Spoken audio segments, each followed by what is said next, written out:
Hello friends, ମୁଁ ବିକାଶ ପୁଣି ଥରେ ସେଇଠି ଏଜୁକେସନ୍ ଉପରେ ସ୍ୱାଗତ କରୁଛି। ଆଜି ଆମେ ପଢ଼ିବା ସେଇ +3 4th ସେମିଷ୍ଟାରର ନୈତିକ ମୂଲ୍ୟବୋଧର ଛାତ୍ର ଜୀବନ। ଓକେ, ଆହାର ଆମେ ପୂର୍ବରୁ ଦୁଇଟା ଭିଡ଼ିଓରେ 1 ମାର୍କିଆ 60ଟା ଆଲୋଚନା କରିଥିଲେ। ସେଗୁଡ଼ା ଥିଲା ଶୂନ୍ୟସ୍ଥାନ ପୂରଣ କର, ଏଟା ହେଲା ଏକ ପଦରେ ପ୍ରକାଶ କର ବା ଆନ୍ସର ଇନ୍ ସିଙ୍ଗଲ ୱାର୍ଡ। ପ୍ରତ୍ୟେକ ପ୍ରଶ୍ନର ମୂଲ୍ୟ 1 ନମ୍ବର। ଓକେ, ଟୋଟାଲି ନୈତିକ ମୂଲ୍ୟବୋଧ ଛାତ୍ର ଜୀବନ ଏଟା ଗୋଟିଏ ୟୁନିଟ୍, ବୁଝିଲ ନା? ଗୋଟିଏ ୟୁନିଟ୍ର ତାର 4ଟା ଅଧ୍ୟାୟ ଅଛି। ମୁଁ ଏକାଥରେ 4ଟାକୁ ଅଧ୍ୟାୟକୁ ନେଇକି ସେଇ ଯେଉଁ 1 ମାର୍କିଆଟା ଯେଉଁ ସାରିଲି ଯେଉଁ ପୂର୍ବ 2ଟା ଭିଡ଼ିଓରେ, ଏଟା ଯେଉଁ 1 ମାର୍କିଆ ଯେଉଁ ଖାଲି ଏଟା ଏକ ପଦରେ ପ୍ରକାଶ କରିବା। ଓକେ, ଆର୍ ବି ସେମିତି 2ଟା ଭିଡ଼ିଓରେ ମୁଁ ସାରିବି ବୋଲି ଚେଷ୍ଟା କରୁଛି। ଓକେ, ଦେଖ, ହିଂସା ବା ଡୋମେଷ୍ଟିକ୍ ଭାୟୋଲେନ୍ସ କେତୋଟି ଶବ୍ଦକୁ ନେଇ ଗଠିତ? 2ଟି। ଓକେ, ପିଲାମାନେ ସାଙ୍ଗମାନେ ଭିଡ଼ିଓ ଷ୍ଟାର୍ଟ କରିବା ପରେ ଗୋଟେ କଥା, ଯେଉଁମାନେ ଭିଡ଼ିଓକୁ ନୂଆ ଦେଖୁଛନ୍ତି ଲାଇକ୍ ସେୟାର ଏବଂ ସବସ୍କ୍ରାଇବ୍ କରନ୍ତୁ ଏବଂ ଭିଡ଼ିଓକୁ ପ୍ରବଳ ମାତ୍ରାରେ ସେୟାର କରନ୍ତୁ। ଓକେ, ହିଂସା ବା ଡୋମେଷ୍ଟିକ୍ ଭାୟୋଲେନ୍ସ କେତୋଟି ଶବ୍ଦକୁ ନେଇ ଗଠିତ? 2ଟି। ହିଂସା ଘରୋଇ ଭାଷାରେ କ'ଣ ବୁଝାଏ? କୁଭାଷା। ହିଂସାର ଅର୍ଥ କ'ଣ? ଜଣେ ବ୍ୟକ୍ତିକୁ ଆଘାତ କରିବା। ଘରୋଇ ହିଂସା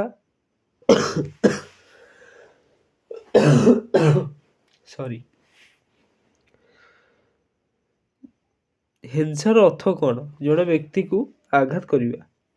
ଘରୋଇ ହିଂସା ଆଇନ କେତେ ପ୍ରଣୀତ ହୋଇଥିଲା? 2005 ମସିହାରେ। ଓକେ, ହିଂସାର ଏକ ଲକ୍ଷଣ ଦର୍ଶାଅ। ପତି ଓ ପତ୍ନୀ ବିରୁଦ୍ଧରେ ଏକ ଆକ୍ରମଣ। ହିଂସାର ଏକ ପ୍ରକାରଭେଦ ଦର୍ଶାଅ। ଶାରୀରିକ ଅପପ୍ରୟୋଗ। ହିଂସାର ଏକ କାରଣ ଦର୍ଶାଅ।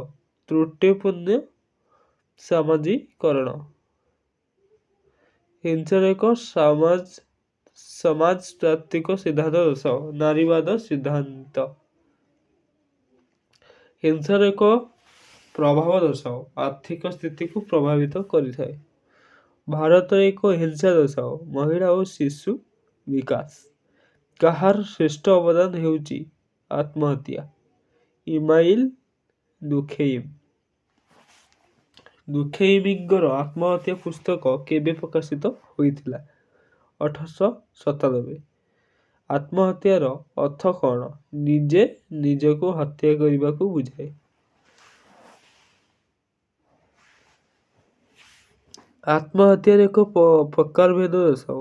ଅହଂବାଦୀ ଆତ୍ମହତ୍ୟା। ସକାରାତ୍ମକ ଆତ୍ମହତ୍ୟାର ଏକ ଉଦାହରଣ ଦିଅ। ମନ୍ଦିର ଭିତରେ ନିଜକୁ ନିଜେ ଗୁଳି କରିବା। ଓକେ, ଏହାର ଏକ ଉଦାହରଣ। ଶିକ୍ଷା ସମାଜଶାସ୍ତ୍ରର ଏକ ସିଦ୍ଧାନ୍ତ ଉଲ୍ଲେଖ କର। ରାଜନୈତିକ ହିସାବ କିତାବ। ଶିକ୍ଷାର ଏକ ପ୍ରକାର୍ଯ୍ୟ ଉଲ୍ଲେଖ କର। ସଂସ୍କୃତି। ଏଡୁକେସନ ଶବ୍ଦଟି କେଉଁ ଲାଟିନ ଶବ୍ଦରୁ ଆସିଅଛି? ଏଡୁକେୟାର। ଦୁଖେଇମିଙ୍କ ଅନୁସାରେ କାହାକୁ ହସ୍ତାନ୍ତରିତ କରିବା ଶିକ୍ଷାର ମୁଖ୍ୟ ପ୍ରକାର୍ଯ୍ୟ ଅଟେ? ପ୍ରତିମାନ ଓ ମୂଲ୍ୟବୋଧ। ଏଡୁକେୟାରର ଅର୍ଥ କ'ଣ? ଗଠନ କରିବା।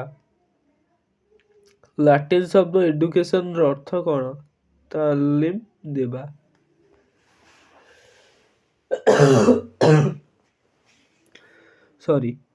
କିଏ କହିଲେ ଅନୁଭୂତିର ଏକ କ୍ରମାଗତ ପୁନର୍ଗଠନ ମାଧ୍ୟମରେ ଜୀବନ ଧାରଣ ପ୍ରକ୍ରିୟାକୁ ଶିକ୍ଷା କୁହାଯାଏ? ଜନ୍ ଡିୱେ। କିଏ ମନୁଷ୍ୟକୁ ଅନ୍ୟ ପ୍ରାଣୀମାନଙ୍କ ଠାରୁ ଭିନ୍ନ ଏବଂ ଶ୍ରେଷ୍ଠ କରି ଗଢ଼ି ତୋଳିଥାଏ? ଶିକ୍ଷା। କାହା ବିନା ମନୁଷ୍ୟ ପଶୁ ସହିତ ସମାନ ହୋଇଥାଏ? ଶିକ୍ଷା। ଶିକ୍ଷା ମନୁଷ୍ୟକୁ କ'ଣ ମୂଲ୍ୟବୋଧର ଜ୍ଞାନ ଦେଇଥାଏ? ମାନବିକ।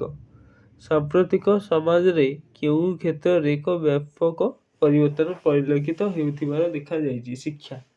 କେଉଁ କ୍ଷେତ୍ରରେ ବିଜ୍ଞାନର ଅଭିବୃଦ୍ଧି ହେବା ସହ ବୈଷୟିକ ଜ୍ଞାନ କୌଶଳର ବୃଦ୍ଧି ଘଟିଛି? ଶିକ୍ଷା।